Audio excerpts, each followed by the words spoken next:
Привет, я сейчас приехал в Реутов. Сейчас покажу вам кое-что. Ну, это, по-моему, это вообще ненормально. Такой классный фасад здания, коричневое остекление. И тут бабам! Белые окна.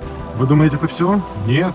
Вот здесь тоже. Насколько должно быть до лампочки на фасад здания, на своих соседей, вообще на все, что можно, чтобы поставить вот такую конструкцию. Просто я так хочу. И все. Меня больше ничего не волнует.